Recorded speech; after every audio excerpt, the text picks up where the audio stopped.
آج کا جو میرا ٹاپک ہے وہ اس حوالے سے ہے کہ کیا دو عورتیں آپس میں ہم بستری کر سکتی ہیں. یہ ایک کوسچن آیا تھا کمنٹ باکس میں، تو میں نے سوچا کہ اس کے اوپر ایک ویڈیو بنا لی جائے. دیکھیے، سب سے پہلی بات تو یہ ہے کہ ہم بستری کا جو عمل ہے وہ اللہ تعالیٰ نے میاں بیوی کے لیے بنایا ہے. ٹھیک ہے، یعنی کہ ایک مرد اور ایک عورت جب عضو تناسل کو اس کی شرمگاہ میں داخل کرتا ہے، اس کے پستانوں کو چوستا ہے، اس کے لبوں کو چوستا ہے، اس کے ساتھ بھرپور رومانس کرتا ہے، اس کے بعد اس کی شرمگاہ میں اپنا نفس رگڑتا ہے اور اس کے بعد وہ ڈسچارج ہوتا ہے، اس کے ذریعے عورت بھی ڈسچارج ہوتی ہے. ٹھیک ہے، یہ ہوتا ہے ہم بستری کا عمل. اس کو آپ جتنا طویل کر سکتے ہیں کر لیں، اس میں کوئی حرج نہیں ہے. آپ کی بیوی پر حق ہے تو آپ اس کے ساتھ جس طرح چاہیں ہم بستری کر سکتے ہیں. لیکن رہا سوال جو ہے اس طرح کا کہ کیا دو عورتیں جو ہیں آپس میں ہم بستری کر سکتی ہیں.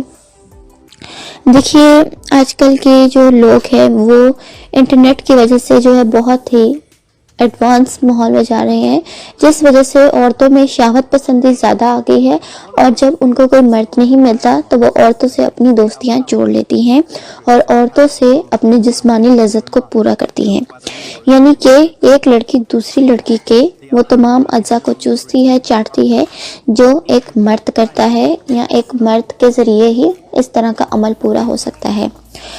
کافی ساری عورتیں جو ہیں آپس میں ہم بستری کا عمل کرتی ہیں، یعنی کہ لبوں کو چوستی ہیں، ایک دوسرے کے پستانوں کو چوستی ہیں، ان پر ہاتھ پھیرتی ہیں، ان کو کھینچتی ہیں، پکڑتی ہیں، مسلتی ہیں، اور ان کے پیٹ پر بوسو کنار یعنی کہ کسنگ کرتی ہیں، کمر پر ان کی جو پیچھے والی جگہ ہے اسے چھیڑخانی کرتی ہیں، آگے والی جگہ کو زبان سے چاٹتی ہیں، اس کے سوراخ میں، شرمگاہ کے سوراخ میں زبان ڈالتی ہیں. پہلے ایک لڑکی ایسے کرتی ہے، پھر دوسری لڑکی اس طرح کرتی ہے، اور اس کے بعد جو ہے وہ انگلی کے ذریعے جو ہے شرمگاہ میں ڈال کر اسے انگلی کو رگڑتے ہیں، اور اس سے جو ہے وہ ڈسچارج ہو جاتی ہے. ٹھیک ہے، تو اسی طرح سے جو دوسری لڑکی ہے وہ جب پہلی کو ڈسچارج کرتی ہے وہ دوسری کو اسی طریقے سے ڈسچارج کرتی ہے. بہت ساری جو عورتیں ہیں وہ سیکس ٹوائز یعنی کہ اس طرح کے کھلونے ہوتے ہیں، جس طرح عضو تناسل ایک پلاسٹک کی شکل میں ہوتا ہے نفس، ٹھیک ہے،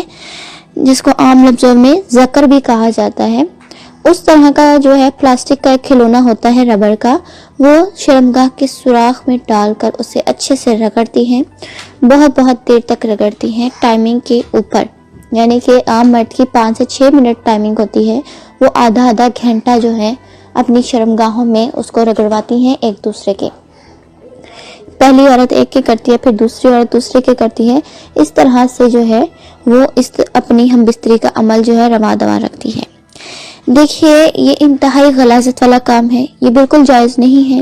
ٹھیک ہے، یہ اسلام میں بالکل جائز نہیں ہے کہ ایک عورت کی خواہشات کو پورا کرے. ٹھیک ہے، عورت کے لیے اللہ نے مرد بنایا ہے اور مرد کے لیے عورت بنائی ہے کہ وہ دونوں ایک دوسرے سے جو ہے لذت لے سکتے ہیں اور ڈسچارج ہو کر دلی سکون اور اطمینان حاصل کر سکتے ہیں. لیکن اگر عورتیں ہی عورتوں کے اس طرح کے کام پورے کرنے لگ جائیں تو یہ دنیا کی فحاشی جو ہے عام ہو جائے گی، اور کوئی بھی انسان کو جو ہے مرد کی ضرورت ہی پیش نہیں آئے گی. عورت سے ہی شادی کرنا شروع کر دے گی اور آپس میں ہم بستری کا عمل بھی جاری رکھیں گی.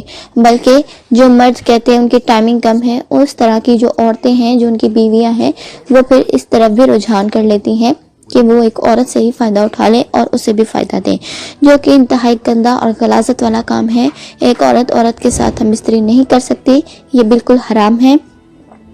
امید کرتی ہوں میری آج کی ویڈیو آپ کو اچھے سے سمجھ میں آئی ہوگی. مزید آپ کو کوئی سوال ہے تو کمنٹ باکس میں اپنی رائے ضرور دیجیے گا.